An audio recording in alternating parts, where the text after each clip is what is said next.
During the course of that matchup, Taz was on the receiving end of a stuffed pile driver and landed on his head at a precarious angle and injured his neck. Being the consummate professional that he is, he immediately tagged in Guerrero, rolled out of the ring, and despite the urges of manager Paulie Dangerously, Taz refused to go back to the locker room for immediate medical attention. He stayed out at the ring for the duration of the entire match. He then somehow walked on his own to the locker room, where he practically collapsed. He was rushed to a nearby hospital, and tonight he's receiving x-rays, MRIs, and CAT scans. Shane Douglas, on behalf of everyone here in the ECW arena. Not me! On behalf of all the wrestlers in the back, on behalf of myself, I'd like to tell you, you are fired! Way to go, Todd! The franchise is gone! Don't let the door hit you in the ass on the way out! Hello, my name is Del Muir and welcome to the Wrestling 20 Years Ago podcast for part 3 of July 1995. We're jumping back in the time machine to look at ECW for the month of July, and going to start off with the news. Fire away, gentlemen. Shane Douglas departed ECW at the beginning of this month, and within weeks would make his on-screen debut as Dean Douglas on WWF television, portraying a schoolteacher gimmick based on his real-life occupation. The Douglas exit saga has been going on for months, with an angle originally filmed 3 months ago when he lost the ECW title that appeared to be an endpoint for his run. The angle shot in July 1st was predictably odd in an ECW style. The ECW crowd ended up chanting "Shane is dead" and "We want Flair," and Douglas's send-off was complete with a chokeslam by 911. Taz suffered a suspected broken neck after a spike piledriver went wrong during a tag team match in Fort Lauderdale. Taz was teaming with Eddie Guerrero against Too Cold Scorpio and Dean Malenko. Scorpio held Taz in the piledriver position and Malenko came off the second rope. Taz clearly landed incorrect and was visibly in immediate discomfort. He watched the rest of the match draped over the second rope in his corner. The Steiner brothers have reached an agreement with ECW after initial plans to see them work in WCW fell through. It's believed the pairing should enable the company to attract some attention from existing WWF and WCW fans while working alongside their existing talent like the Public Enemy. They are slated to feud with Chris Benoit and Dean Malenko shortly after their expected debut at the beginning of August. We have new ECW Tag Team Champions as Raven and Steve Richards defeated the Public Enemy at a match at a live event in a place called Jim Thorpe in Pennsylvania. To the surprise of no one, the change involved interference from the Gangsters along with an appearance from referee Bill Alfonso. The decision was actually reversed twice. In the end, Alfonso's word overruled all and we have new tag champions. Tommy Dreamer! It doesn't matter whether it's 9:30 at night in Philadelphia, Pennsylvania, or if it's high noon on the West Coast, or as it is now, 1 hour before sunrise here on the beaches of Florida, because there is no haven for you. There is no sanctuary. So it is written, and so it shall come to pass. Oh, God, I love the smell of fish in the morning. Anyway, Raven and Stevie Richards, current ECW Tag Team Champions, are celebrating yet another victory as we successfully defended our tag team title belts against Luna and Tommy Dreamer. And since we're here on the beaches of Florida, it makes me think back to my childhood. Back when I was a little Stevie, you know? And I used to watch Florida Championship Wrestling. And it was so cool. There was that little guy, Kevin Sullivan. Now, he was small and everything. He was about 2 feet tall. But, man, he was so cool. Wow, he used to control all them guys. He used to have guys like the Purple Haze used to say, "Purple Haze, I command thee to come from the ocean." And the Purple Haze used to go, "Woo! Woo!"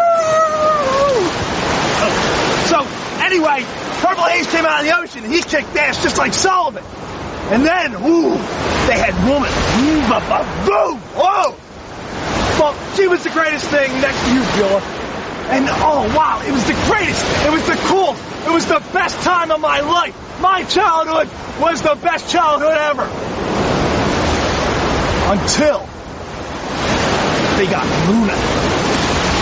Luna was this moronic, stupid, moronic retard that shaved her head right down the middle. And you know what Luna did? Luna not only ruined that perfect stable that Kevin Sullivan built, she not only ruined Florida Championship Wrestling for the next 20 years, she ruined Stevie Richards' childhood. She crushed Stevie Richards' childhood.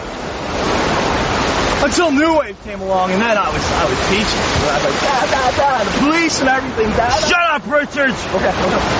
Tommy Dreamer! I feel your pain. I've said it before.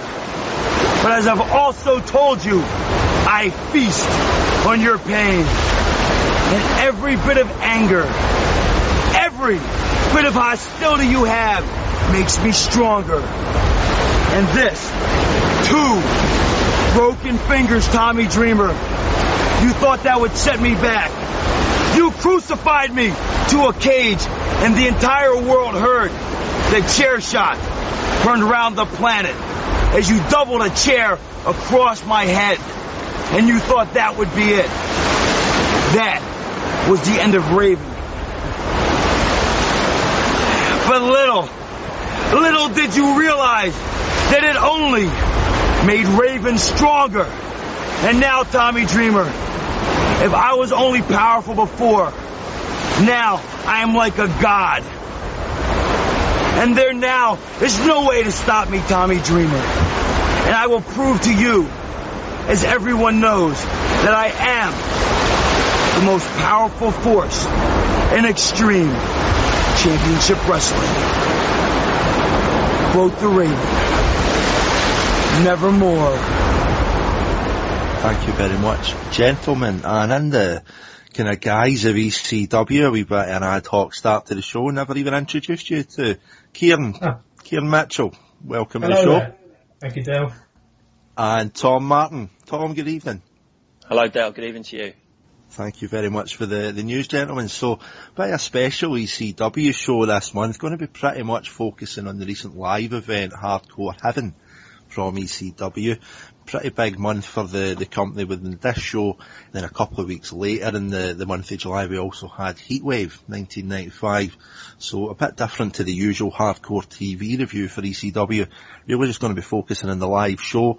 We will have a score rating and a full review of the event itself. We've got a bit of TV wrap up at the end, and also a couple of discussion points with the lads as well. Kieran, just starting off with you. Obviously, this is a pretty new company for you guys with regards to the show. What did you think of ECW coming in before you watched anything? And any kind of notes coming out of it that you want to share? I mean, what I was expecting was sort of kind of what I got, but we'll go into it further on. But I was kind of disappointed because obviously you took a look at the card, and I was straight away, and it jumped straight out at you thinking, where's like the wrestling part of the ECW name going to come from? I can see the Extreme bit, and I can see, there's like your Cactus Jack, your Sandmans, all of this, but I was struggling to see where the wrestling was going to come from. So initially I was quite excited because it's completely different. Never seen an ECW show before this. Basically been doing WCW, WWF. So my hopes were high, but again, a bit trepidatious because of what the card would look like. So we kind of got, as you say, the E, but we never really got the W. I'm sure we'll come on to Tom. What about yourself? Yeah, I mean, I've been an ECW fan from the sidelines for a while. I think ECW is one of those things that when you watch an ECW highlight reel, it's one of the best things you've ever seen, and you think, right, God, if we had a whole show of this, it'd be the best thing since sliced bread. And this is the first time I've actually sat down and watched an ECW show from start to finish. So it was an interesting experience. I wouldn't have said I was maybe disappointed, but it was different to how it's presented in the recap shows that we see on Hardcore TV, etc. and the way that it's all pieced together. So it was interesting. It's going to be interesting, interesting show, I think. Exactly. Thanks very much, boys. So just without any further ado, we'll fire into the review of Hardcore Heaven itself. Tom, if you want to fire us off with the results. The Dudley brothers defeated the Pitbulls. Dino Sendoff and Donnie Allen fought Chad Austin and the Broad Street Bully to a no contest due to interference by 911. Hack Myers defeated Big Mally. Too Cold Scorpio defeated Taz with Paulie Dangerously. Raven and Stevie Richards with Beulah McGillicuddy defeated Tommy Drever and Luna Vachon. Axel Rotten defeated Ian Rotten. The Sandman with Woman defeated Cactus Jack. And the Public Enemy defeated the Gangsters. Thank you very much, Tom. So firing on with the show, we start off with a very slickly produced video package highlighting the main bouts in the cut. Oh no, we don't, it's ECW, so we're straight into it, no messing about at the start. We're into the Pitbulls and the Dudley brothers, who might be a new name to anybody listening to the show. It was certainly new to me. We had Dudley, and we had Big Dick Dudley, the manager, and he was also teamed up with Little Snot Dudley. Yes, this is actually happening. Going up against the Pitbulls, good couple of power spots in the match for the Pitbulls, especially Pitbull 2. But the fans do actually pretty much get behind the Dudleys at this point. Outside the ring, Steve Richards, obviously with the Pitbulls, with Raven and Beulah at this point. Steve gets a kiss from his female fan in the usual place in the ECW arena. Beulah, now that Stevie's obviously got a bit of gold around his waist, takes fabulous offence at this. Raven breaks up their cat fight between the fan and Beulah, drags Beulah and Stevie to the back with her hair. In the ring, the Pitbulls look to have the match won with a super bomb from the second rope with both 1 and 2, but the Dudleys managed to get the win as 1 and 2 are distracted, looking for Raven and his cult. Post-match, the Pitbulls announced their frustration at being again left behind by their leader, and we're off to a start in this show. Tom, what did you make of the kind of less than auspicious start with this tag match? Yeah, I didn't think it was a bad match. I felt, I mean, it was quick. It was very quick, but a lot of ECW matches are. So that was the first thing that took me by surprise, really. But then they're fast-paced, so you don't necessarily notice it so much. I think the Dudley Brothers is a gimmick that we're just going to have to give it some time.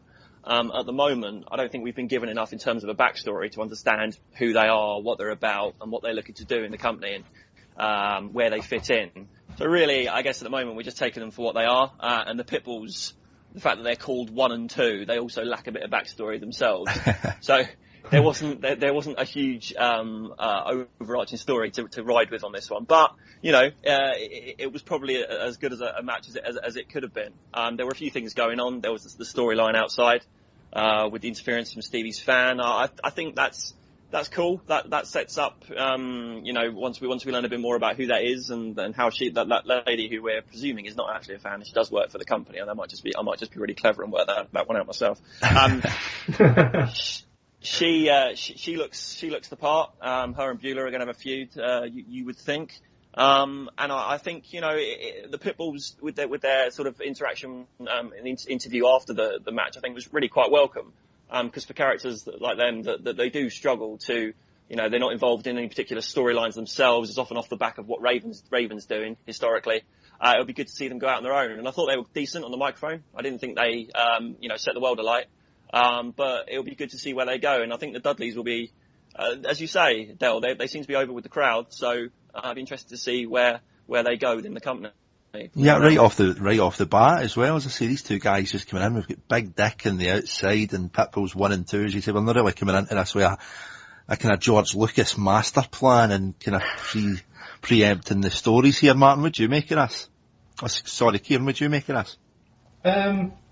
Straight away, like I said, I'm coming in, didn't know anything, and I thought Joey Styles had a great line, because I'm always drawn to like the commentary first of all, because I always think it like sets up the company, and Joey Styles suits it best. And he had this line for Dudley, and he says their parents, what was it? Jody Styles with Dudley as a man whose parents had a keen imagination or a cruel sense of humour. So straight away I was like, I like this guy. And to be fair, I agree with Tom. I think the match was okay as long as what they were setting up afterwards, sort of, we get a payoff for that.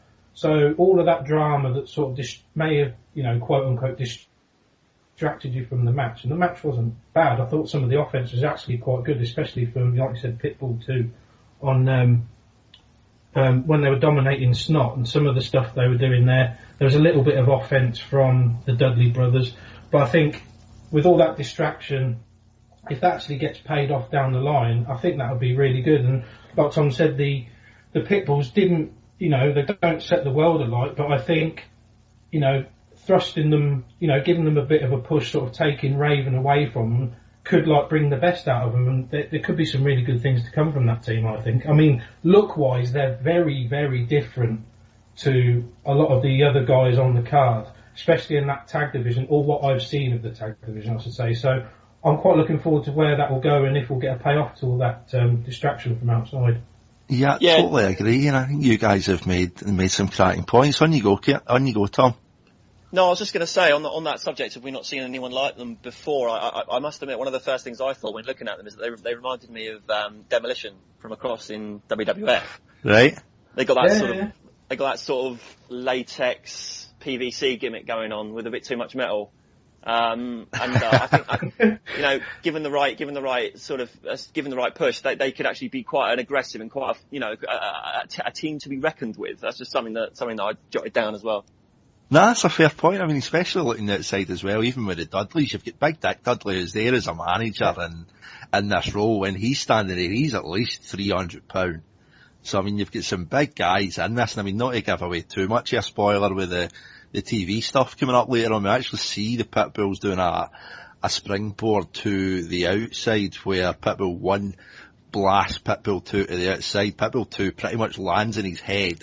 Obviously, ECW, we don't have any protective mats on the outside. He lands in his head on the concrete, and he's up again 2 seconds later. I mean, it's almost like an AWA Road Warriors kind of stick with they've got where we kind of just been these big beasts that no one can seemingly handle. But could the Dudley brothers, as we say, they're pretty new into the fold. The fans seem to have taken to them.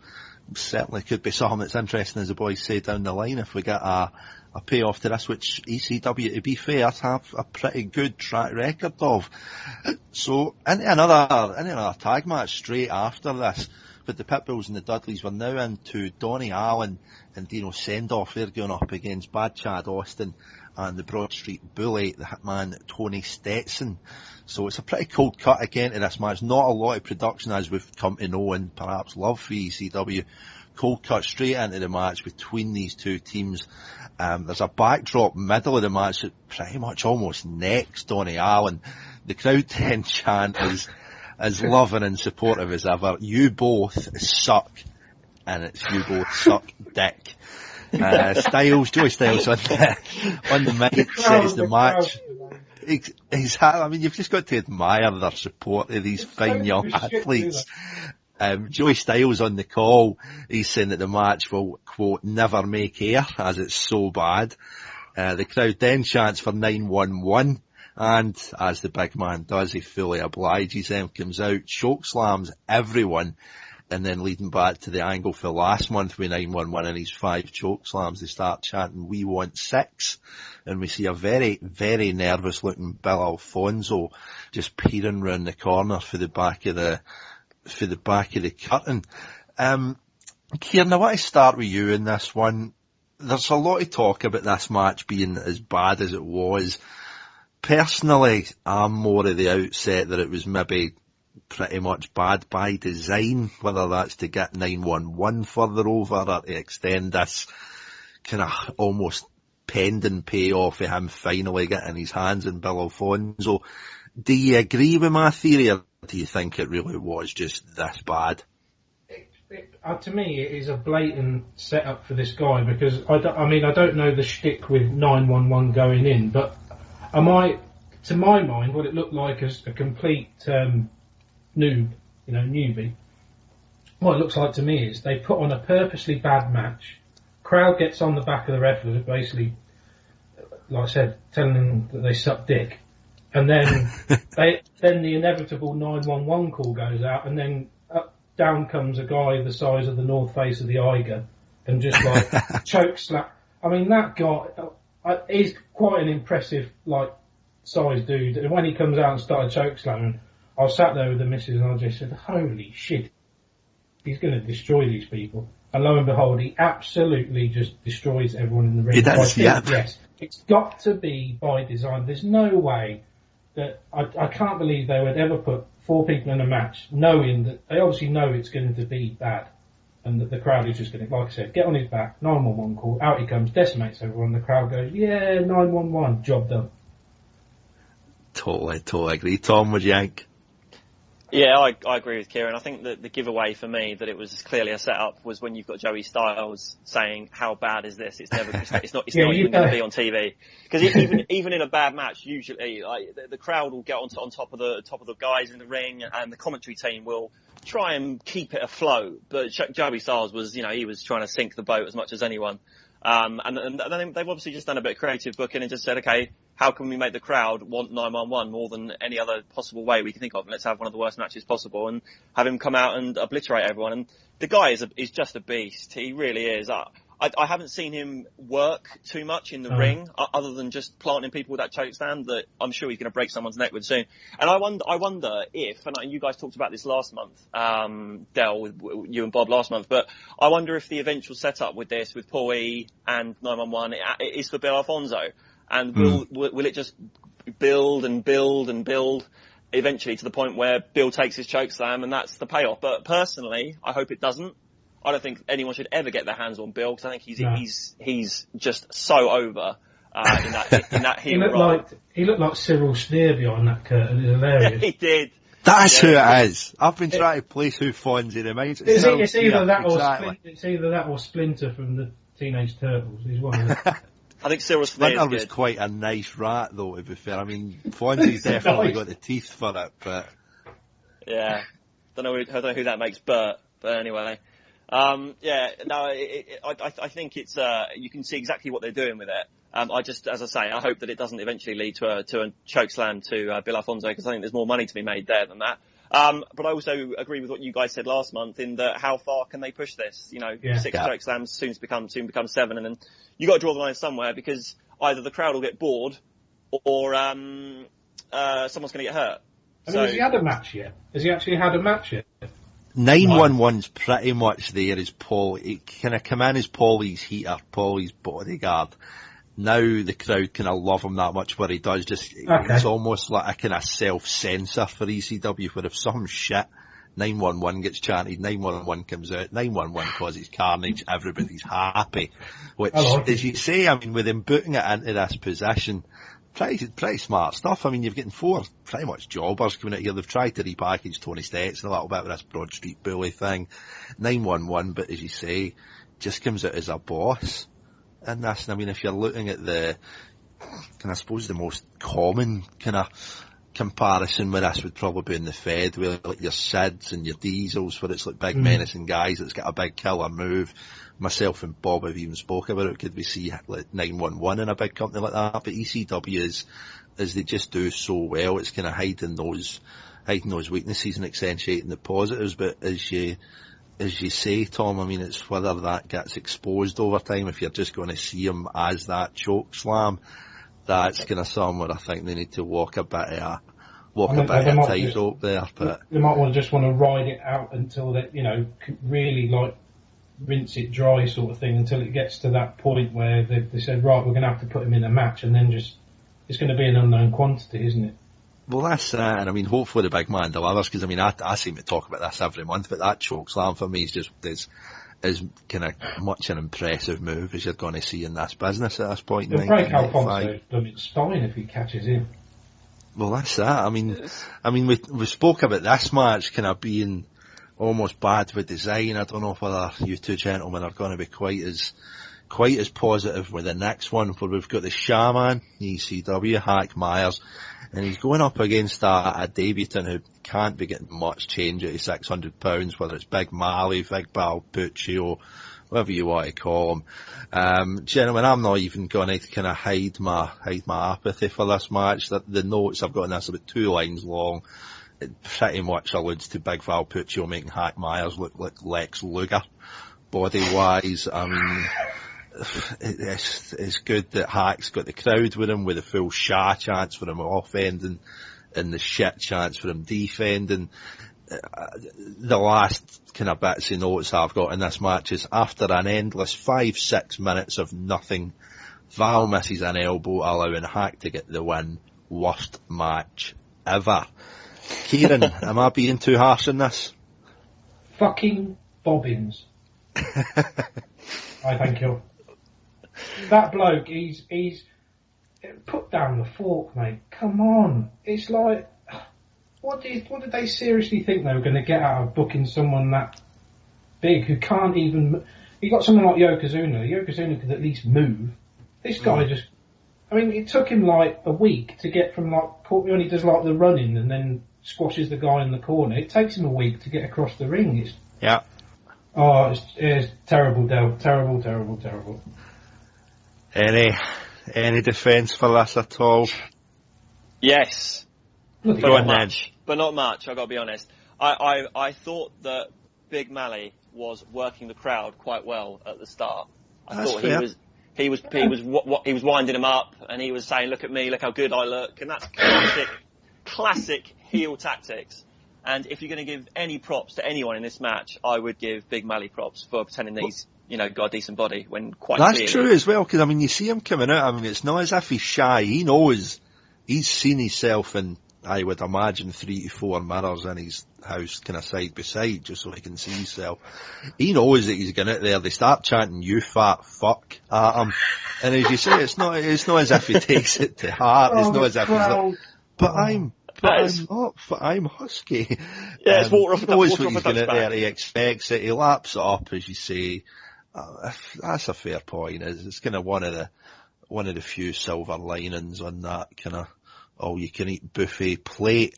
Not really much else to talk about. Del, I think also though that Shah chant is really over, and if you're there in the arena, you're going to love that. Just doing that. And the match was only 6-7 minutes. 6-7, I think, at a push, yeah. Yeah, and you think 3 of that was probably the crowd chanting. So if you're there, you'd probably think that was good fun. So you can only be so critical when clearly what was asked, what was the game plan? Let's go out there, get the crowd into it, and have Shah go over. So very much. And I mean, we spoke about this. We almost kind of seem to try and defend ECW every time that we do these live specials. For this ain't a pay-per-view. This is just a live show. ECW's main form of business is these live shows, getting the crowd in, getting them into the building, getting it as much a kind of audience participation as much as they can. And Hack Myers does that, as I say. I mean, it's maybe not the kind of most technical prowess you'll see in a match, especially with Big Mally or Big Val Puccio over there. But it's kind of maybe not the best start to the show with the 3 matches that we've seen. But luckily, we are coming up for a wrestling match right after this. It's going to be Too Cold Scorpio going up against the rebranded Taz. The shooter Dean Malenko wants to find himself the roughest, toughest, meanest, leanest tag team partner, and he probably has. Too Cold Scorpio, you're a great athlete. But you see, you have stepped into the path of rage, and that's why Eddie Guerrero, out of all the wrestlers in ECW, out of any man that he could picked Taz. 3 letters, 1 man, and a dangerous new attitude. A Tazplex machine for what Taz does to human beings when he locks his hands around your body and drives your stinking head right through the mat is not a suplex. It cannot be compared to an average, normal wrestling maneuver because it's not. It's far superior. It's a Tazplex. And on a personal note, Bill Alfonso, you want to ban the fans? Let me get this straight. You defy the fans to challenge your order and show up on the 15th and show up this Saturday night? Hey, Fonzie, me to you, my man. Write yourself a will. Soon. So, straight into our first pretty much wrestling match of the night. We've got Too Cold Scorpio and Taz. Scorpio is at the start, almost as if he's going to try to screw a bit with Taz, where he's in his normal tights, but as opposed to maybe the red or blue or pink you would maybe see with Scorpio, he's out in orange and black. Obviously the new Taz's colours here. Gone are the days of the 40 singlet. He's just a kind of wrecking machine these days, out in the orange and black, but Scorpio's trying to mess about with him. Taz goes for the Tazplex early on, but Scorpio counters into an arm drag. Two of them work off a headlock for a bit. At one point, Taz kind of catches Scorpio in the middle when he goes for a leapfrog, drills him with a belly to belly. We've got a test of strength and a monkey flip in the middle of this match as well. Scorpio manages to catch Taz with a savate kick, crescent kick, super kick, whatever you want to call it. Stuns him with a power bomb, but Taz blocks him.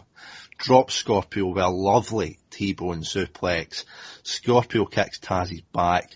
Does manage to deliver a tombstone pile driver, most commonly associated obviously with The Undertaker in the WWF. He then goes to the top, hits him with a corkscrew moonsault senton, known as the tumbleweed, and Taz just kind of pretty much jumps right back up. Hits him with the Tazplex, goes for the cover, gets the 1, 2, 3, Taz is your win. No. Scorpio's foot, bottom rope, out comes Bill Alfonso, everyone's favourite official, comes out, orders the match to continue. Paulie just going daft on the outside of this, gets into the ring, right up into Alfonso's face. Alfonso kind of reiterates his authority in this company, says no wrestler can touch him or he'll shut the full place down, just ask Shane Douglas or Todd Gordon. But Paulie then says, as long as no wrestler will harm him in my watch, he ain't a wrestler, and starts squaring up to Fonzie. Turns around, takes the coat off. Fonzie manages to get a cheap shot in. Next thing we know, Scorpio then flying leg drops a chair onto Taz's face, right in front of Alfonso, but Fonzie, being that lovable rogue that he is, doesn't mind that. Counts to 3, and Scorpio gets the win. Kieran, what'd you make of this match? Wrestling, yeah! Yes! Yes! Oh, this was class. Some of the execution, the suplexes, I have not seen. I mean, the Tazplex alone, but just some of the other stuff. It was awesome. And I really liked the segment in the middle. It wasn't too long, but I was praying it wasn't going to be all that sort of drawn out stuff that I'd seen on some of the TV sort of beforehand, how some of those segments kind of goes down where they sort of, and it's just like, come on, and it was just like the perfect length. It was the perfect finish to extend the feud, and I just loved this match. Loved it. Tom?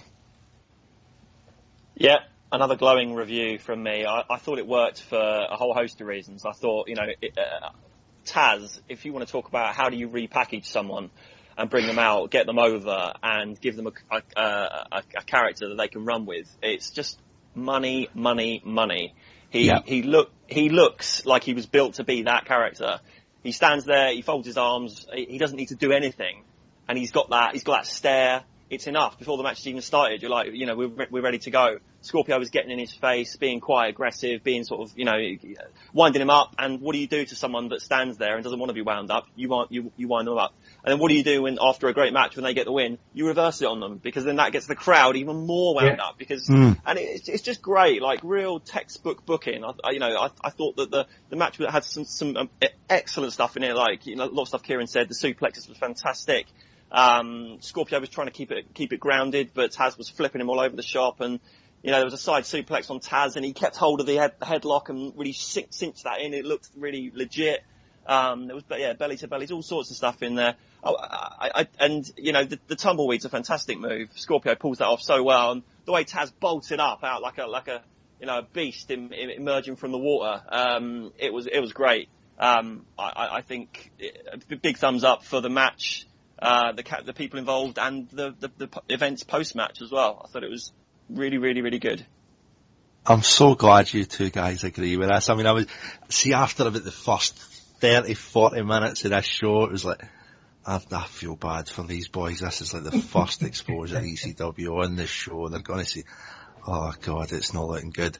Anybody does manage to get a hold of the tape for Hardcore Heaven, I would probably just recommend maybe going about 45 minutes in, start the tape with this, and it'll probably be a far better show than we'll probably talk about at the end. But Tom, I just want to kind of pick up on something that you mentioned as well, and it is, I'm very much a kind of a little things in wrestling kind of guy, where it's like you can see the tumbleweed, you can see the kind of big storylines that we've had in ECW in the last kind of 10, 11 months of its inception. It's the little things for me, where you just see Taz standing there, arms crossed. It would just stare a hole through any man, I think. And he's just, as you say, been repackaged to perfection. Paulie adds to it. Stick in Fonzie into that as well, and then they kind of almost kind of heel turn the Scorpio, where he's really kind of changed that act that he's got. I mean, it was just a really good match. And I mean, it might be kind of similar to what we've seen in WWF earlier on this month with the match at In Your House 2 for the Intercontinental title. It was like we've kind of seen so much dross, and we're just kind of getting anything that's kind of half decent and above just get howling superlative, just because it's kind of followed so much pure action. On you go, Kim. For me, Dal, what it is like there's two other things. It's like I like the way that there was a bit of psychology involved, because I sort of noticed straight away, the attire is quite similar, so I was thinking maybe Scorpio was doing some suplexes and wearing similar colours, and I was trying to think he's trying to get in Taz's head, and like Tom said, with the wind up, that feeds into like trying to wind Taz up, take him off his game, because exactly Taz is just going to be a guy that's just going to stand there. Like Tom said, how do you do it? You get into his head. That's how you deal with a wrestler that's like that is going to overpower you. He's going to out-wrestle you, so what do? Use his favourite move against him, wear similar clothes, because Taz will be like, is this guy taking the piss? And then straight away, Taz is going to be off his game, and then all like when you have actually wrestling, all the sort of extreme part of it, it kind of makes sense and it all blends together, and it's not just wrestling, and it's not just like chair shots and extreme stuff. When you mix it together, it just makes it that much better for me. Exactly, and I mean, it is those little things like the full attire thing, and like all good wrestling should. The kind of bad guy, the guy's cast as the bad guy, at least in Scorpio, their kind of twisted plan should always come back to bite them, as it did with Taz, and he just springs back up after the tumbleweed gets the suplex for apparently the win before Fonzie comes out. And it's psychology. It does exist. It's 1995 and it does still exist if you look for it. Yeah. I think that, Dale, I think Taz is a great example of some people you need to bring the character out of them. Like you guys have talked about before, Raven and Tommy Dreamer. They've both got backstories and they've got people that come out to the ring with them, and you know what's happened to them before, and you need to know that in order to really understand what motivates them. Taz just stands there. And if you put Taz in front of Bill Alfonso is going to jump around like a nutcase, and Taz is going to stare at him. But that's all you need. You don't need anyone else in the ring. You're just waiting for Taz to do something. And I think with Taz as well, it's such a great gimmick, because you look at someone like 911. If Paul Heyman's sending him out, choke slamming people, like left, right, and centre, nobody can get anywhere near him. Send him in the ring when Taz is there. Have Taz stare at him. Goes for the choke slam, reverses it, puts him in a T-bone, and the place would go crazy. And it's so simple. It's got so much. There are so many pros to what they've done with Taz. I can't think of any cons. So I think it's a big thumbs up to ECW and to Paul Heyman for what they've done with him. Exactly, and as you say there as well. Exactly, as you say as well, Tom, and it's psychology still exists if you look for it. Simple things work as well. I mean, we talk about the kind of quote unquote smartness of this Philadelphia crowd, and it's like the simple things can still work even with fans as much on the outside. And that's a great point, because this crowd is about as switched on. I mean, you can't bullshit this crowd. Straight. I mean, they're telling wrestlers that they're like fat fucks, they can suck dicks. This crowd gives zero fucks. You cannot pull the wool over their eyes. So still, even as though as smart marks as they might be, still, when you employ little bits of psychology and you do things the quote-unquote proper way, or however you want to say it, you can still get people. And I think Paul Lee, like Tom said, he's really onto something here. And like I said, Taz is obviously going to get pushed to the moon and back. And I just think it's going to get so much better from here on out. Exactly, and as you two guys say, I mean, it's such a refreshing thing to hear as well, and myself and Bobby Bamber just go on about this promotion, but it's right that we do, and I mean, it's just the simple things like respecting an audience, and in turn, the audience will respect the work, and it just came off to perfection in this match. But moving on the kind of pretty much a first, I would say, certainly for the Wrestling 20 Years Ago podcast, we've got ECW World Tag Team Championships on the line. It's going to be Raven and Dancing Stevie Richards with Beulah McGillicuddy, and they're going up against Tommy Dreamer and Luna Vachon in an intergender match for the World Tag Belts. Right off the bat, we get Dreamer going straight for Raven, obviously. They've got that blood feud ongoing at this time. We've now got it in a tag match. He gets Raven down, goes to help Luna with Stevie, and she kind of pretty much puts on a testicular claw. I've got it called here, boys. I don't know what that's what you would call it. I couldn't watch when that was going on. I couldn't. I was just like, oh, bloody hell, me. Yeah, I mean, I don't know how much there is up there for young Steve, God love him, but it certainly seemed to pain him. It was up by his earlobes when he was finished. And I mean, just if it couldn't get any more ridiculous, we then got on to kind of something that we like to refer to as Weapon Watch on the show. We get a newspaper receptacle, and for anybody kind of over our side of the Atlantic Ocean, pretty much a metal box where you would get newspapers coming out, put a couple of cents in, you get your paper out, get a glass front in it, full metal article is here in the arena. They start blasting each other with that, and then they then bring in a TV antenna. No one that you would put on your TV in the house, like one off a roof. It's a 3 foot long TV antenna, solid metal. That gets used as well. And then in case they can't get any more random, we then just get a random ironing board just kind of through into the match. Raven manages to knock down Dreamer, holds Luna while Steve hits her with a chair. Bit more on that later. Back to Tommy and the Raven. Tommy gets a DDT onto the newspaper receptacle. Dreamer down. He kind of Stevie and Raven can pretty much double team Luna at this point. Again, we'll come on to that later. Raven somehow manages to get his arms tied up in the ropes. Stevie gets crotched in the top rope. Luna then brings down Stevie with a superplex. But Beulah hops onto the apron, throws some kind of powder into Luna's face. Stevie then kind of goes for almost a penetration pin on Luna, gets the 3 count, and then kind of we'll come to the post-match stuff after this, boys. I'm going to talk about the match first of all. We're actually going to be talking later on about just the general kind of ECW treatment of women, probably later in the show, most prominently, I would dare say, Luna Vachon. So we will come on to that later. But for the actual match itself, what was your thoughts on this, Tom? I went through a period of adjustment in this match. When it first started, I thought, I'm not sure that Luna's involvement in the match works, because it just felt like Dreamer versus Raven and Stevie just sort of pounding on Luna. And I say the word pounding, like it wasn't particularly aggressive. And I thought, really, are they just there to get, so people don't get completely sick and tired of watching Dreamer versus Raven?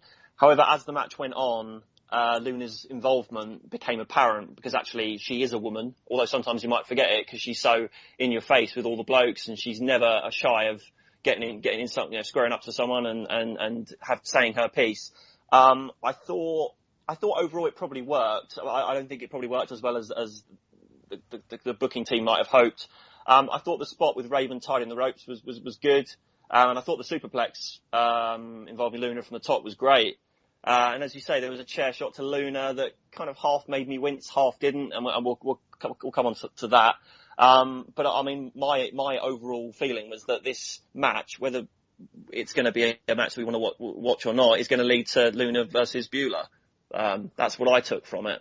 Whether that pretty much, and I mean, we've got the full kind of situation with Stevie and his Wonder fan on the outside as well. I mean, is it going to be her and Beulah? I mean, I think this might be a match better served probably between Stevie and Luna directly, which, as I said at the start of the show, is actually something we're going to see in a cage, no less, at the Heatwave 1995. Kieran, what do you think of the match itself? I mean, it was okay. This is what I kind of thought, you know, sort of a standard ECW match kind of. I might be wrong, but I think this is kind of what a standard ECW match would always sort of turn into. You'd get the odd sort of nice bit of good offense, like the superplex, but interspersed with that, you get like the, you know, all the stuff on the outside with the weapons and that. And it just strikes me as like, do they have a list somewhere of weapons, and they've got like an inventory, and they cross. I don't think you could write an inventory for that. They have a monthly stock take, and they say, "Here, John, we're all out of chairs. Well, what have we got? Well, we've got this TV antenna." I mean, what's on the list before the TV antenna? Do they just like shove shit under the ring? Just like, it's just bizarre. I was laughing my head off at the newspaper thing, because I was like, I know what that is. It's one of them newspapers out there. I was thinking, well, why don't they just use like a cane, or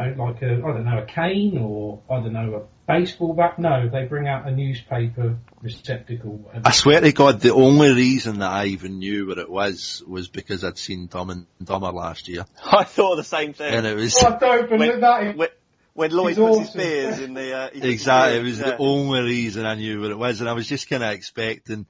I mean, is there going to be a lovable old lady in a motorised cart coming in the corner here just to kind of... I mean, that was the only reason I even knew what it was. But as you say... And then they could have had the inevitable promo. And Harry, I didn't even see it coming. Anyway. Fade to black, see you in a couple of weeks at Heat Wave. I mean, just a wee bit of kind of off-topic stuff there, but after the match is over, we cut to a point later in the show where pretty much another mass brawl erupts between these four. The Pitbulls then come out and told, obviously still with Raven at this point, they're then told to superbomb Luna for the second rope, as they've done to many a gentleman in the ECW roster, but never the lady, or a woman, whatever you want to call Luna. They then refuse to do that. Stevie goes for Pitbull 1, Raven blasts Pitbull 2 with a chair. The Pitbulls again refuse to listen to them. Raven then receives a double suplex from the Bulls. When they try to superbomb Stevie, out come the Dudley brothers, Little Snot and Dudley. They run out, make the save. Pitbull split off with the Dudleys, and Luna and Tommy, Raven and Stevie start brawling again. They fight all over the arena, get up to the Eagle's Nest. The Pitbulls and Tommy Dreamer eventually get the win in the brawl, hoist Luna up on the shoulders, and the crowd chants ECW. As I say, a couple of things that we want to talk about in this match, but we probably will leave them for after the review, just with this kind of general treatment of Luna. She obviously got the outcome at the end. We've been hoisted up on the Pitbull shoulders, and Tommy Dreamer just riling up the crowd, but say we'll talk about that a bit later in the show. Now we're on to kind of more of the story side. ECW, this kind of long running saga with Shane Douglas, as we confirmed in the news last month in June. The last confirmed dates with franchise was going to be these shows, the 30th of June and then the 1st of July at Hardcore Heaven. Shane Douglas is out in the ring with Joey Styles. As we said in the news, the fans chanting goodbye to him, even chanting for Ric Flair. Shane is dead, but the franchise, as always, needs to have the last word.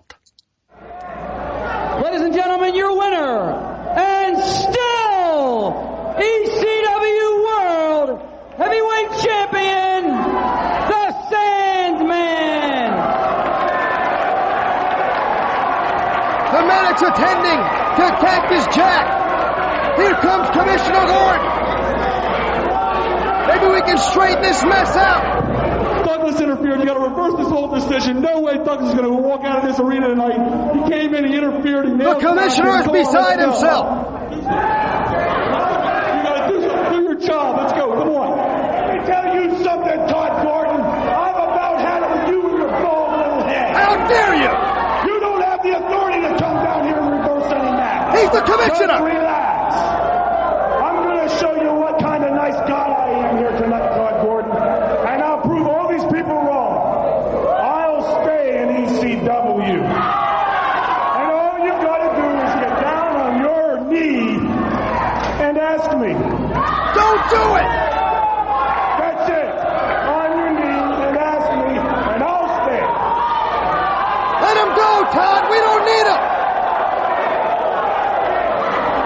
swamp, an honorable man, a dignified man, the commissioner of ECW, to lower himself and get down on one knee for his benefit. Oh, come on! Shane Douglas, on behalf of everyone here in the ECW arena. Not me. On behalf of all the wrestlers in the back. On behalf of myself, I'd like to tell you, you are fired! Way to go, Todd! The franchise is gone! Don't let the door hit you in the ass on the way out! I'm fired! You heard him, take 95 north, buddy! And Douglas just decked the commissioner! He can't do that! So as we hear that Douglas announces his decision to leave, shoots on the ECW management, the crowd sarcastically to some extent applaud his decision and actually start quite comically drowning him out with woo chants. Woman comes out, calls Douglas the smartest man she knows. Franchise, similar to the Luna Vachon situation that we'll be discussing later, calls her a douchebag, gets a slap for his favours. She goes for another. Douglas takes her arm before the Sandman comes out to run him off to the Fed. But will Douglas have that last word? Gentlemen, we're going to be discussing this at the end of the show. I want to actually sneak it in here, just a kind of brief discussion on Shane Douglas. He is leaving. He has left really at the end of the month of July. He's debuted on WWF television, which we discussed in part one of the show. But just kind of looking at, I suppose, the last hurrah of an ECW, Shane Douglas, the franchise, the former ECW World Champion. Tom, what do you make of Shane Douglas as I'll say a character, but I mean just as a passionate guy in ECW? What do you make of this guy? I think his mic work is very much above average. I don't know if in the ring he's going to set the world alight in WWF. I think he's probably the most WWF guy that ECW has. Ironically, yeah. Ironically, because if you immediately put him across, where would he sit on the card? He's certainly not going to be main event. Yeah, mid-card, probably. But how high can he go? Whereas in ECW, he's been running the show pretty much from a promo standpoint and being a go-to guy for a number of main events for a while. So yeah. I think it's a risk, but not for Shane Douglas. There probably isn't that much risk because he'll be making a lot more money and getting paid a lot more regularly with less checks bouncing. So exactly, he's got the contract now. He's on the big time. He's on national TV. We've kind of stated our bits on the Dean Douglas aspect to him in part one, as I say, but as a last chance to see Shane Douglas, and I mean, he does get that payoff, as we'll come to later in the show as well, with 911. I mean, it was kind of good to see him getting this last hurrah, as I say, in Philadelphia, where I'd actually been watching Raw week by week, seeing the Dean Douglas stuff, and then by the time the Hardcore Heaven tape comes through, you're kind of seeing him going back to the glory days. It was almost like a Quentin Tarantino film with a stop-start storytelling, but it's just kind of good to see him in this kind of happy end. And Kieran, what this reminded me of, especially with seeing the WWF stuff and then going back to this, it was like, just again to talk about Tarantino, it was almost like the end of Pulp Fiction where John Travolta gets killed, but then you see him walking out in the last scene just as the titles roll. What did you make of Shane Douglas in this, guys? I mean, I actually really, I mean, I would say that this particular segment, being the only sort of promo style thing, maybe went on a bit too long. It took him quite a while to get to what he was trying to say. But for what it was, he wasn't half. The word conviction springs to mind, and I think if his wrestling matches his obvious promo skills, because they are pretty good. He might go on a bit, but they are pretty good. I honestly agree with Tom. I fear that he'll just get lost in the deck sort of over at WWF. I think he's very much one and the same of what they've already got over there. I can't see him standing out. Whereas here, he's obviously, to me, he's like the Ric Flair of ECW.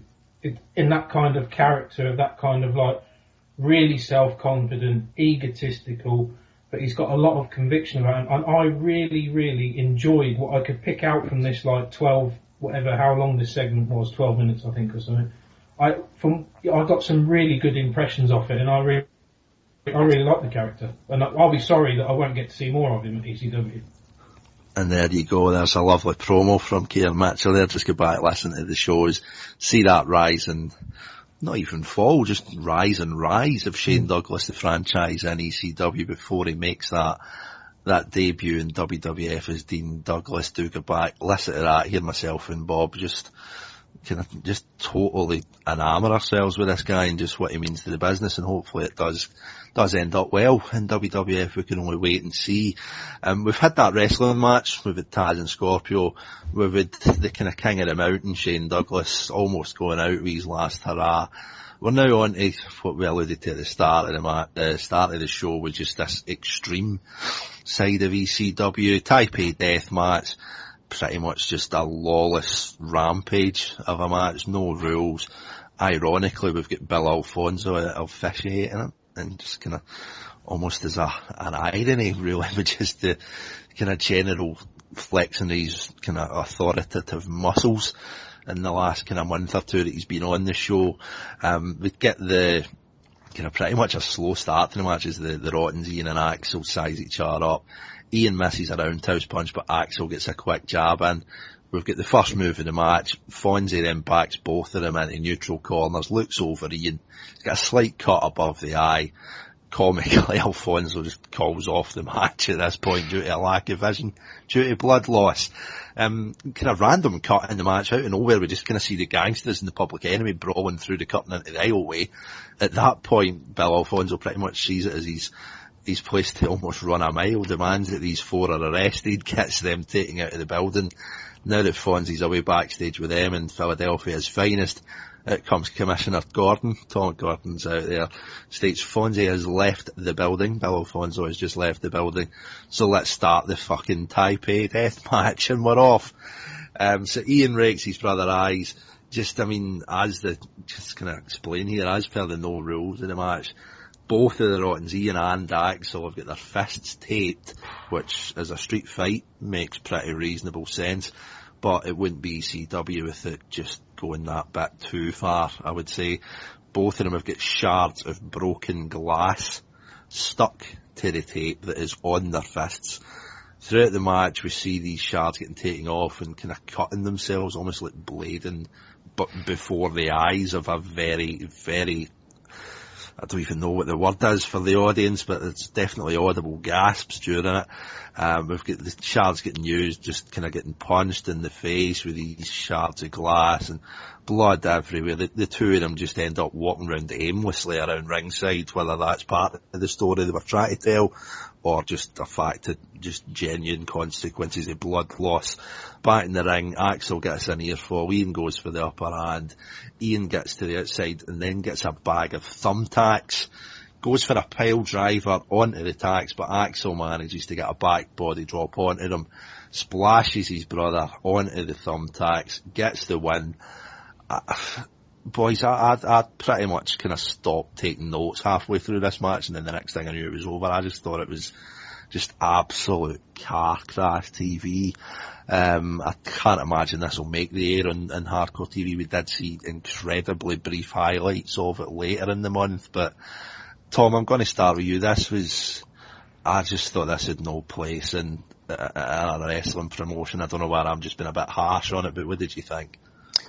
I think that ECW as a brand tries very, very hard to separate themselves from their competitors, and there is no possible way you could separate yourself more than having this and call it a match.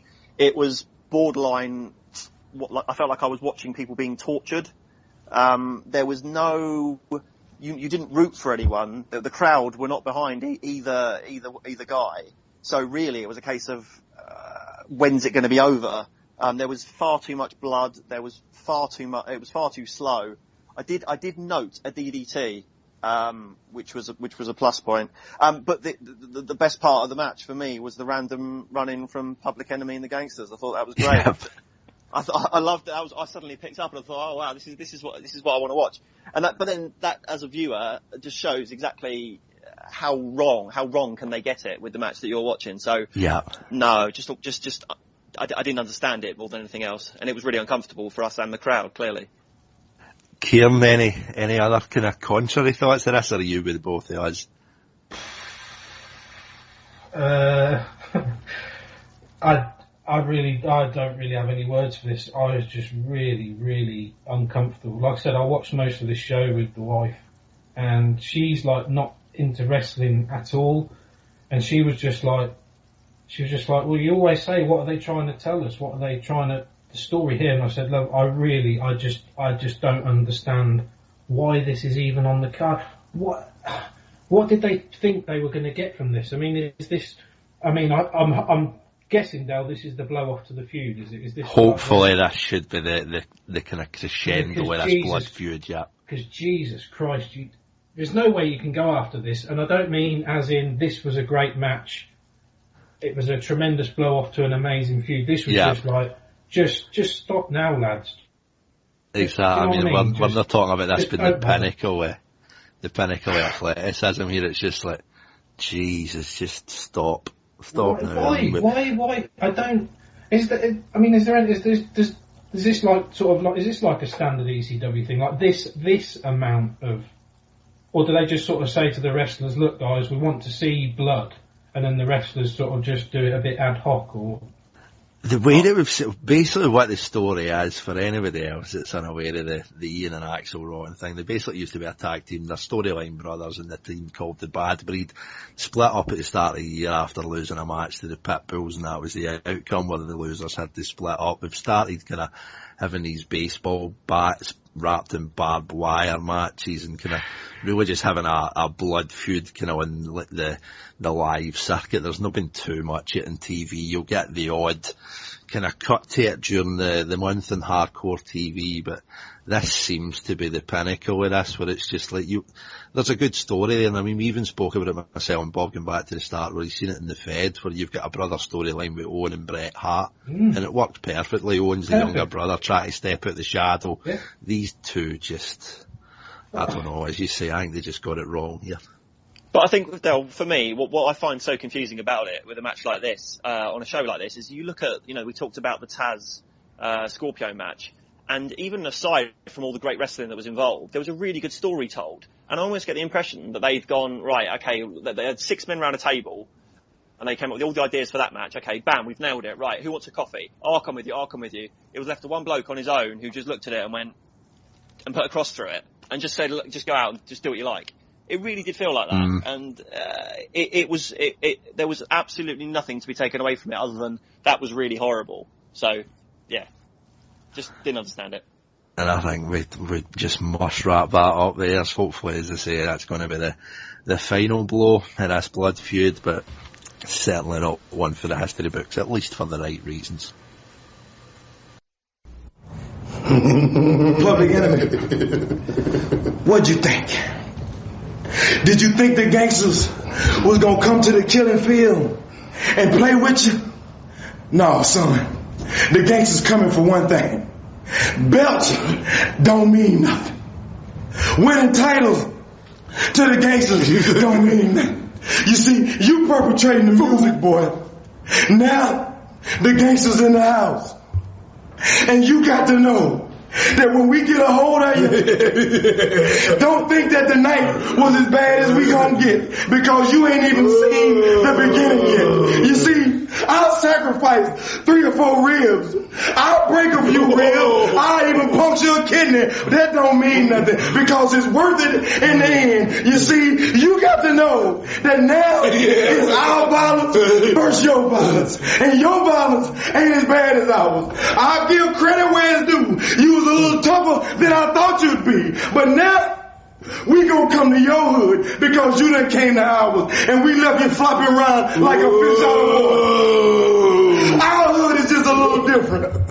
You see, the gangsters, sometimes we'll make a bet. I'll bet Mustafa we'll probably die before we get home, because when you walk through our hood, somebody liable to jump out with a stick, brick, and take you right out, you understand? Public Enemy, you imitators, you duplicators, but the gangsters, we the originators.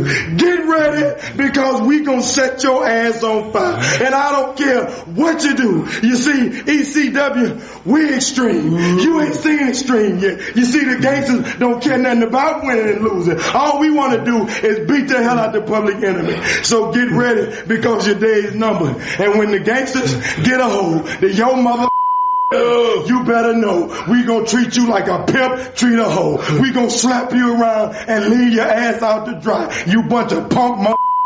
We gonna riz up in that his ass.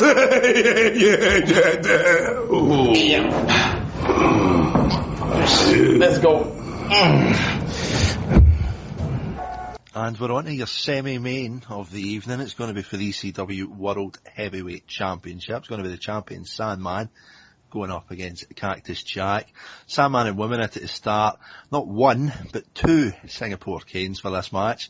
Cactus, just in response to that, comes out, get his right fist and his forearm wrapped in barbed wire. So start of the match, Sandman goes to the outside, almost dares Jack to come out and join him with hitting the apron with his cane. Woman then does the same at the other side. Cactus is just kind of wondering where the first shot's going to come from. Goes to Sandman. Woman then gets up in the apron, throws a can of beer at the challenger, but then the champion goes inside, starts to beat a stunned Cactus with said cane. Jack gets to the outside. Sandman almost athletically hurdles the top rope to the outside. He could actually be an athlete. Goes for the big swing, but misses it. Gets a DDT, and Cactus gets his hands in the Singapore cane. Champion gets beaten down for a bit, equalises with a steel chair, but Woman comes into the ring, canes Cactus. Then Jack gets the same from the Sandman. An awful DDT to Cactus Jack. Sandman had it, he lost it. He was an athlete for a good 15 seconds.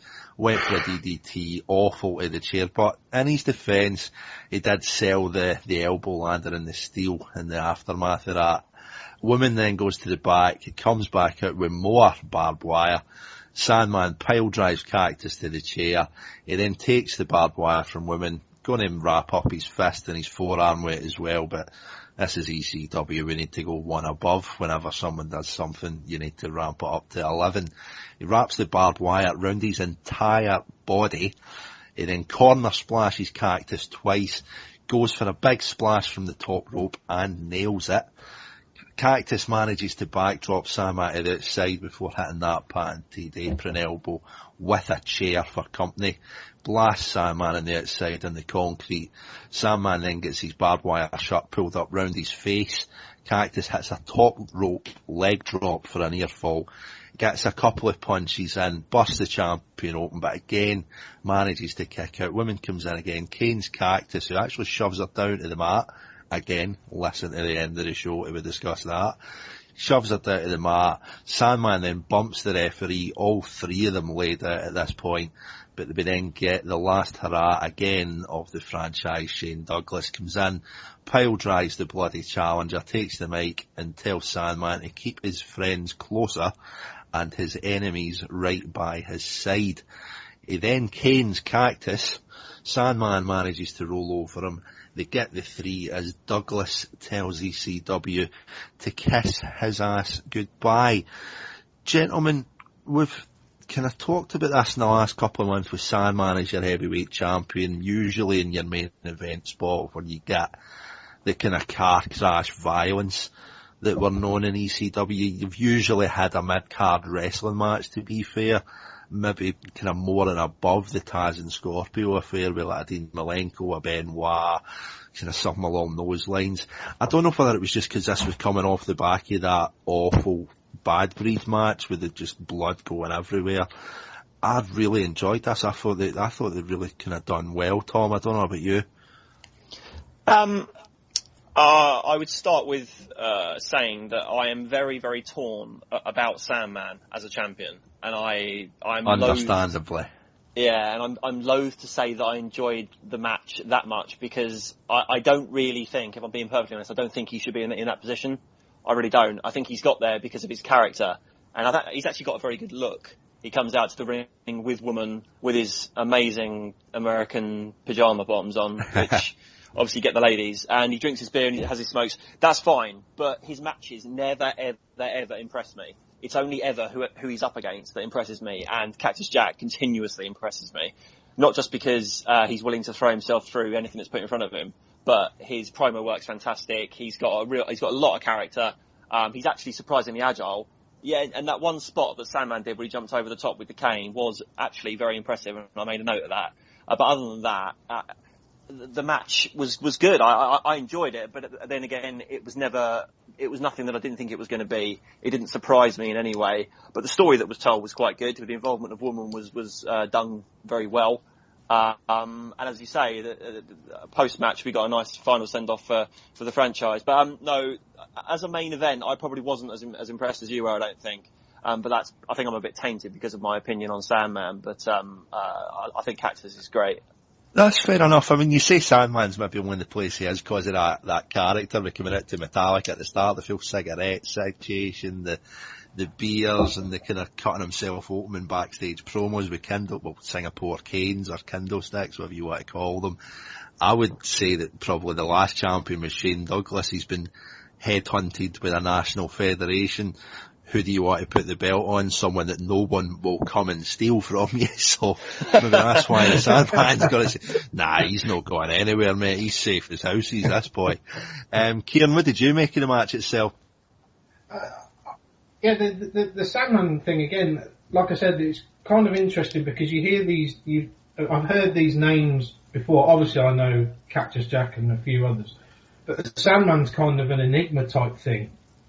And especially when he comes down, because I've seen other wrestlers maybe chugging on a beer or, they using like the weapons and that.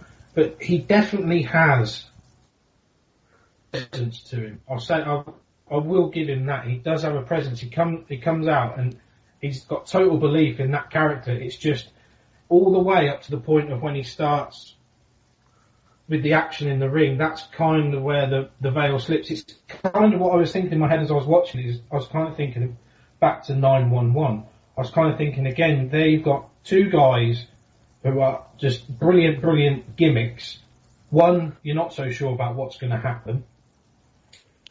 And then you've got Sandman that as soon as he starts in the ring, it's sort of the veil slips and then it's just it doesn't come off as impressive. He just looks like your dad who's a bit pissed up and he's starting a bit of a ruckus at a wedding or something. It's just, like I said, the one good spot, and I did make a note of it like you two guys did, of the slingshot. I thought it was I thought the match was really well paced. And that comes from Cactus Jack, a lot of it. Well, I think it does anyway, because he knows exactly when and what to do, when to do it, how to do it. The interference from the outside, it never really let the match descend into like a clusterfuck, which is what I was praying that wouldn't happen, that it would just be interference all the time and the guys would never get any sort of rhythm at all, or what rhythm we can with Sandman. So I enjoyed the match for what it was, but I was kind of similar to Tom. I really like Sandman as a character. It's just that when the match started, that's when I sort of was he's this sort of wrestler. Pretty much. I mean, as you say as well, Kieran, I don't think it's any coincidence that the Sandman's entrance is maybe not even as much in this match, but the entrance usually lasts as long, if not longer, than the match itself, which again is playing into ECW's book what it's like. Yeah, I mean, you don't want Sandman's about 6 minutes long, that song. Exactly. I mean, I wouldn't be overly surprised if it was a Super King cigarette as well that the Sandman had. And I mean, it's certainly kind of plays into the character, but you can see, I mean, you can see why they do that. And I mean, you don't want them to get too excited. I think it was maybe just me coming into this in the back of the Rottens, that it was like, oh no, these two guys did actually do a pretty violent feud pretty well. And as you said at the end there, Tom, we got the last call at the bar for Shane Douglas, comes out, gets his interference in the match, which, as you say, didn't go on too long. It was pretty well played. Women played their part.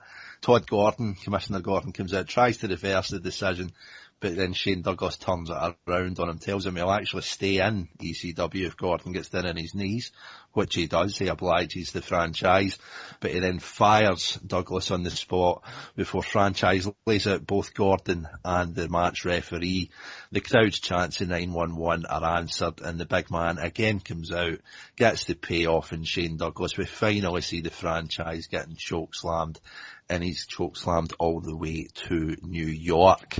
Now, main event, time for the main event of the evening. It's going to be the Public Enemy going up against the Gangsters in what could well be a battle for the true OGs of the Hood, this match.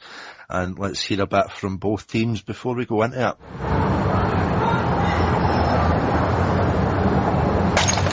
Lottie-dottie, we likes to party!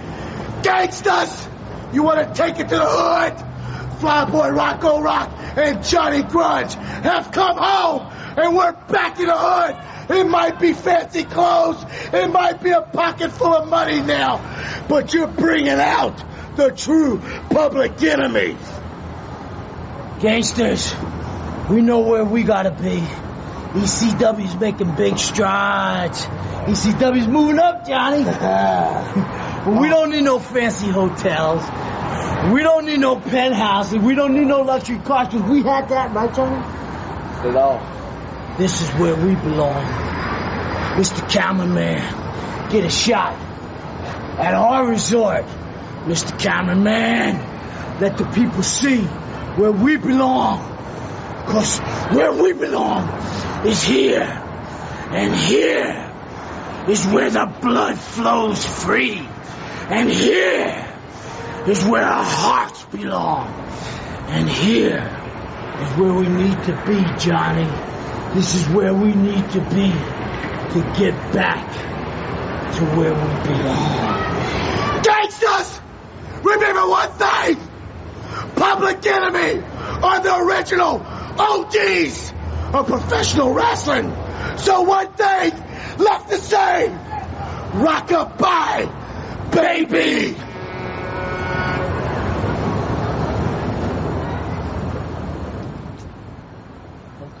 So, steel mailbox in hand, just again in kind of wet and watch for the month. We get Johnny and Rocco calling out New Jack and Mustafa, who undoubtedly answer the calls armed with clubs. Johnny works over New Jack in the ring with an umbrella, manages to crotch him, and Rocco hits the drive-by on Mustafa up at the Eagle's Nest. The Gangsters regain control as New Jack busts open Johnny with a club, and Mustafa side suplexes Rocco through a table. Mustafa then launches Rocco face first into a fan, not a spectator, but an electric cooling down device. Audible gas for the crowd at this point as you can see spatters coming from Rocco's face, but it was really, really well done. Back in the ring, Johnny gives New Jack a crimson mask, to quote Gordon Soley. Both of the Public Enemy then start working over Mustafa at ringside before New Jack takes out Johnny Grunge. We then get a computer keyboard and a watermelon. A computer keyboard and a watermelon add themselves to the, God, what have we had this month? An ironing board, the TV antenna, and lest we forget the famous newspaper receptacle. Raven seems to have left his old WWF polo mallet lying about as well, as Mustafa adds himself to the bloodbath, chokes at Johnny in the corner, but Rocco manages to moonsault a bloody New Jack through a table. Mustafa breaks up the fall. Flyboy then nails Mustafa with the polo mallet from the top rope, rolls him up, gets the 3, and quite convincingly, Joey Styles declares for the Eagle's Nest that the Public Enemy are the winners of the first battle in what's sure to be a long and bloody war. Kieran, would you make of this as a main event? It was a bit of a letdown. I was really hoping for... Again, it's like with the benefit of hindsight, I suppose. You think it's ECW. I should half be expecting, like, sort of more brawls rather than wrestling. But I was hoping we might get a bit more wrestling than we did. So the match was okay. Something that really caught my eye was a guy with a sign, and he had a few signs throughout that I didn't...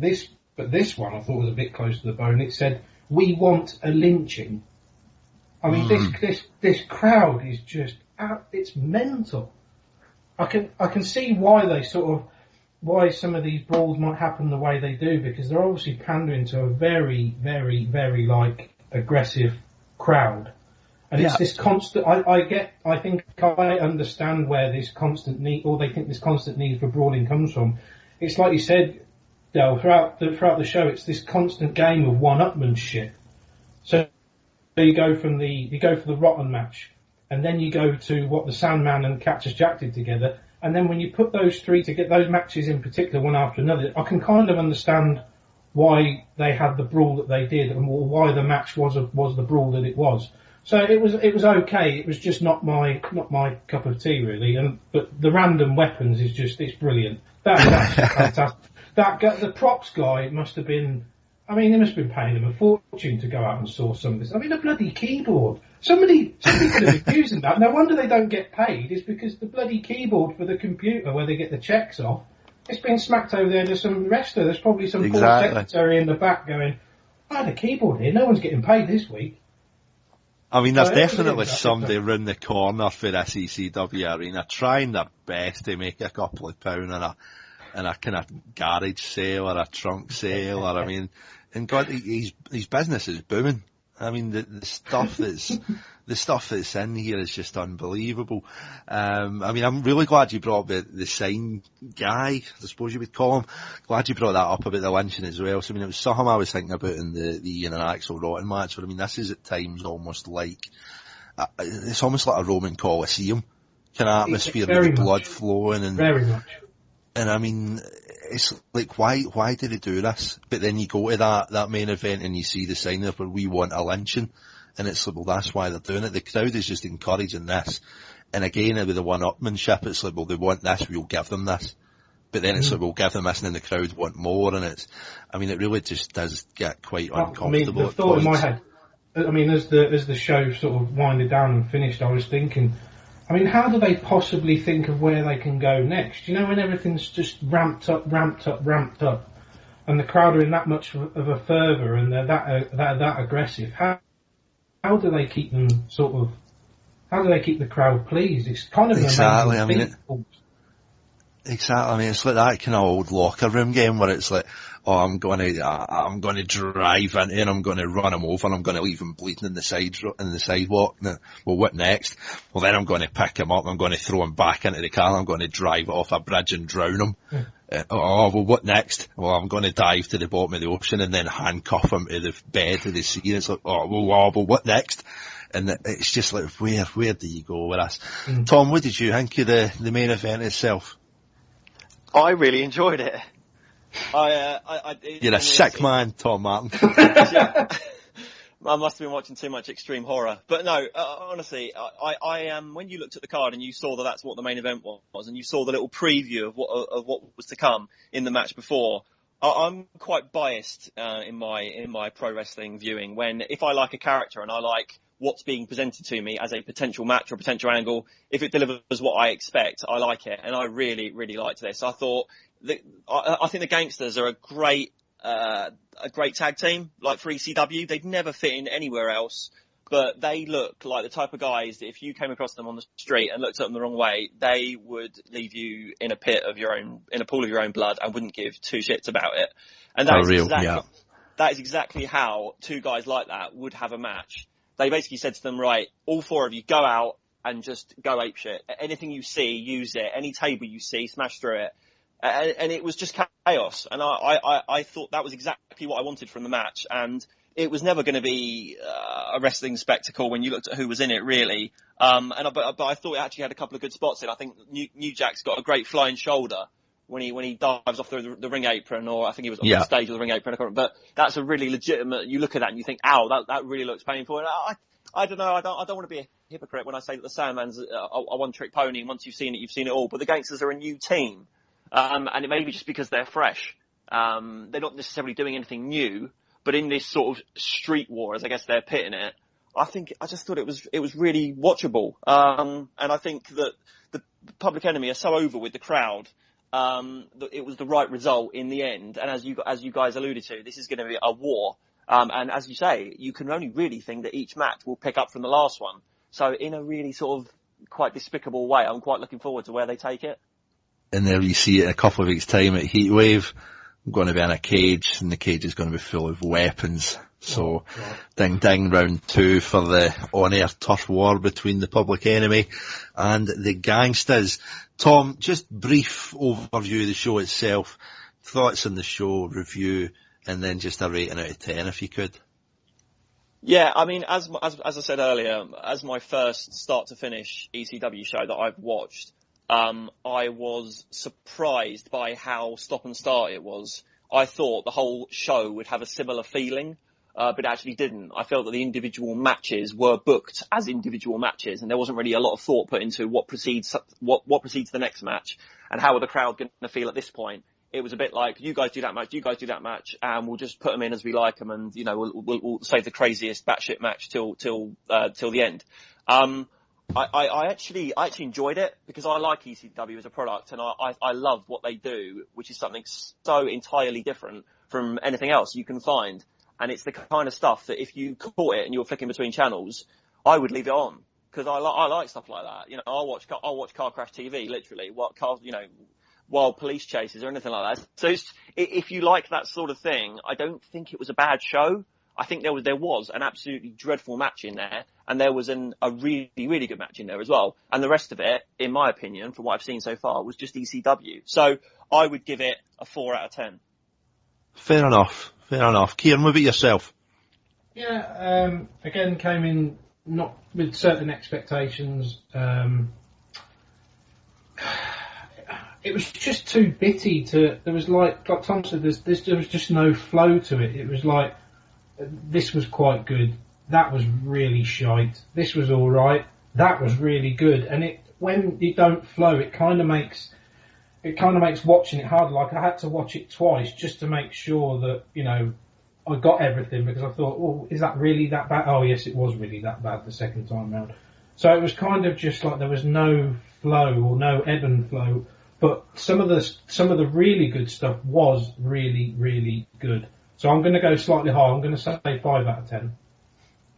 It's fair enough. I'm inclined more to agree with yourself, Kieran. I think the two of you raised some valid points in there. And I mean, there was some just utter trash on this show. I mean, it's one of these things where you've just really got to take your hands off to whoever does the editing of Hardcore TV. Where I think it was yourself, Tom, and he said it just flows perfectly, and it's just bang, bang, bang into the kind of solid gold. Whether it's a wrestling match, whether it's an angle, whether it's a blood feud, and it just flows brilliantly right throughout the month. I mean, myself and Bobby Bamber talk about it every month for Hardcore TV. Is easily the most kind of consistent TV output in the country right now. But when you're starting off a pay-per-view with a tag team that I don't think anybody will really have seen in ECW with the Dudley brothers, they were pretty decent. I mean, the crowd certainly on their side, but then firing into that tag match where 911 comes out, the Hack Myers, Big Mally, Big Valpucci, whatever you want to call him, match. There was Too Cold Scorpio in the middle and Taz, which I thought was good. The tag title match was alright. I mean, Douglas is always just gold for me, and it's actually quite like the last two matches after that debacle. It was the Taipei Death match in the middle, but I would probably agree with yourself, Kieran. Overall, 5 out of 10. So, brief Hardcore TV review for the month. We've just had a look at Hardcore Heaven from July 1st, 1995. We then cut to the July 4th Hardcore TV, where we get Cactus Jack over my hand to the departing Shane Douglas, which is declined. Women in Luna then cut opposing promos extending the ongoing Sandman and Tommy Dreamer saga. And we get a music video with the Public Enemy as they dance in the ring, almost bursting with at least 100 fans. We then cut back to the end of June, where we get highlights of the Public Enemy losing their belts at the end of June to Raven and Richards. They originally are defeated due to interference from the Gangsters. The referee, John Finnegan, doesn't see this, announces the title change, but referee Jim Molyneux comes out, corrects him, and the decision is reversed and the Public Enemy retain. But heat-seeking missile Bill Alfonso comes out, overrules both, reverts back to the original decision, and right enough, we have new tag team champions. And on the July 11th episode of Hardcore TV, the main highlight of this, interspersed with highlights of Hardcore Heaven, as we've just reviewed, is a Paulie Dangerously promo building Taz.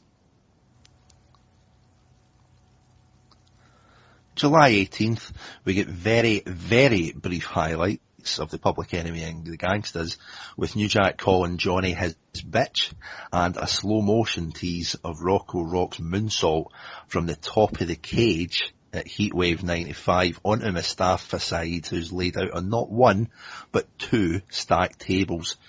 Joey Styles then announces the pending debut of both Rick and Scott, the Steiner brothers, who will be debuting in the next month in ECW. And we cut backstage to Steve Richards, who says the Steiner's collegiates from MIT can't match his 11th grade diploma. Beulah has a go at his ringside bimbo, and Raven calls himself ECW's most powerful force. And final show of the month for July, got July 25th, and a very sombre opening with Joey Styles advising Taz's suspected broken neck.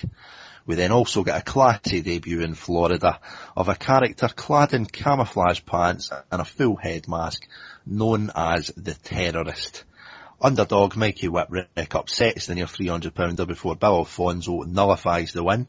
Fonzie then labels the Terrorist as his new personal bodyguard and calls out Paulie's 911 trump card.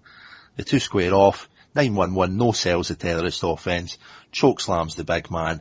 911 finally gets a hold of Bill Alfonso, who wonderfully slithers out of his 1980s blue referee shirt and bolts to the back topless.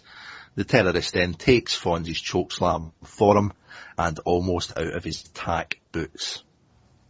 So, gentlemen, last wrap up for the show in July this month. Some myself and Bob have spoke about briefly, but it's something that we did think should make the air, and it's really just the kind of general treatment of women in general as a gender in ECW, whether it's women or especially Luna Vachon or even Beulah getting dragged into this as well. Kieran, I'm going to start with you. What do you think in general of this kind of treatment of women in ECW? How do you think it's meant, and also how do you think it comes across to a TV audience?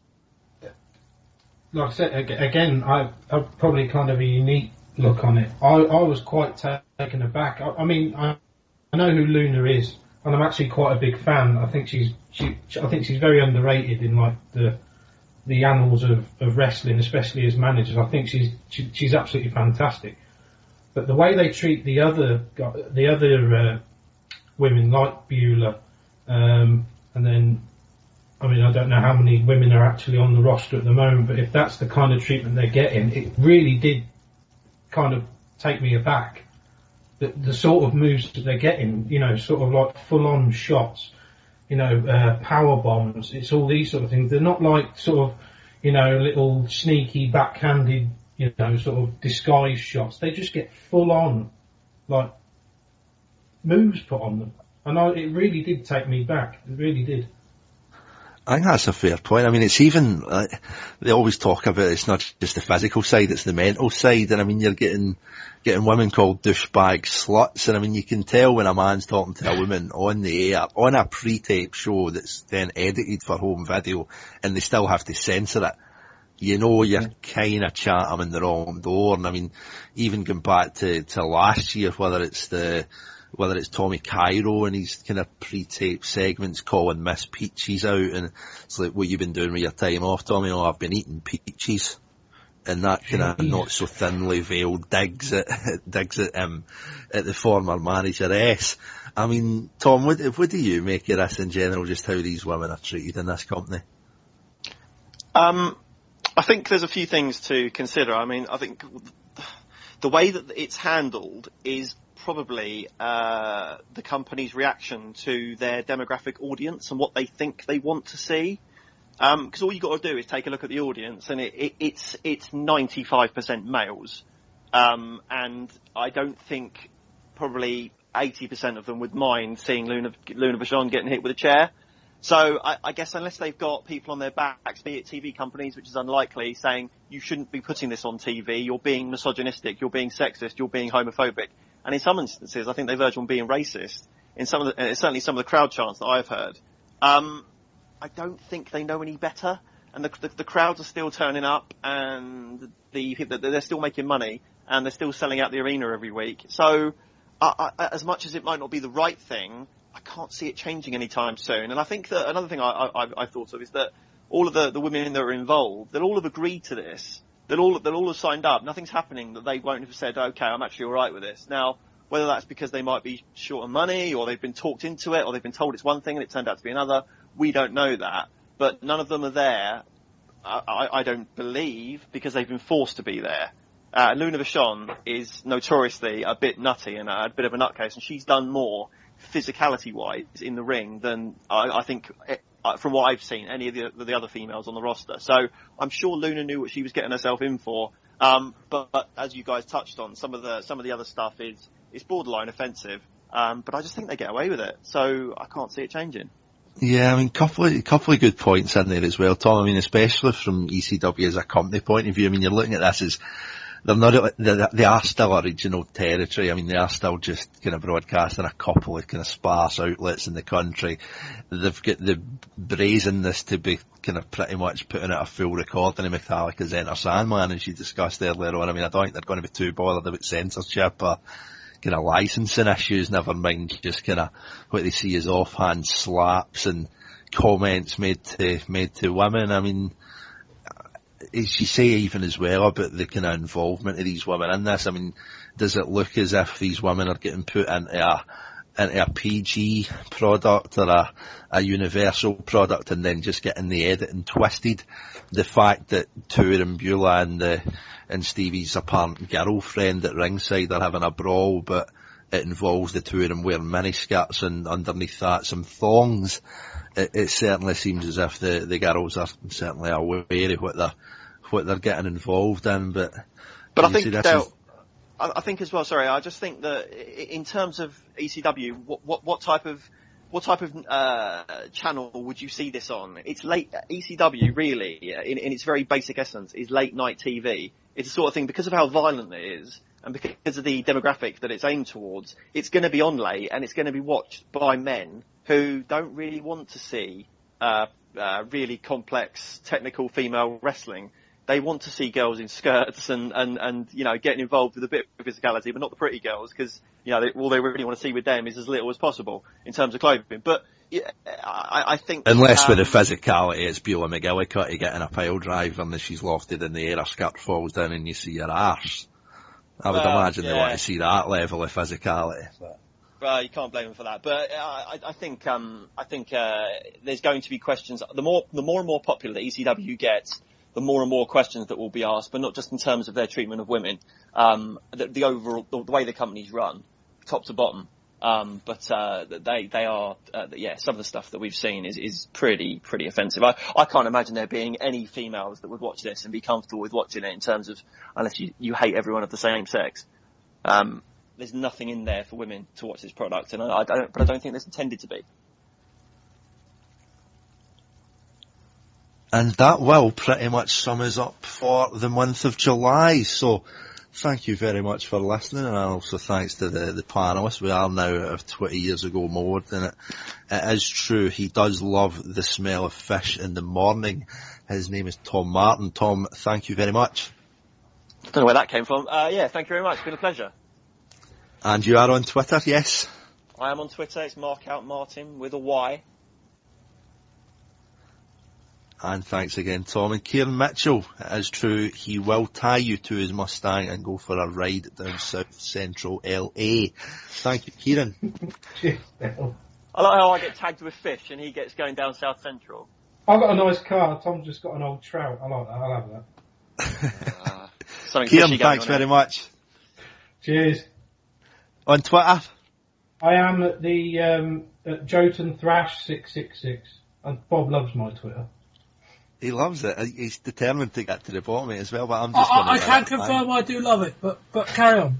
I'm just going to let it hang there, like the kind of backstory of the Dudley brothers. I just want to leave that bit of mystique there. And obviously I am Del Muir, Del_Muir on Twitter. Do check out the Wrestling 20 Years Ago website. Subscribe on there for your monthly newsletter. There's also the RSS feed and the blogs. Subscribe on iTunes. Give us a like. Give us a comment on Facebook /Wrestling20YRS. Twitter @Wrestling20YRS. Do give us a subscription on iTunes as well. Give us a comment. Give us 5-star ratings. Do subscribe, and it saves you the hassle of digging us out. And for the Wrestling 20 Years Ago podcast, my name is Del Muir. That was Tom Martyn and Kieran Mitchell. And until the next time, goodbye.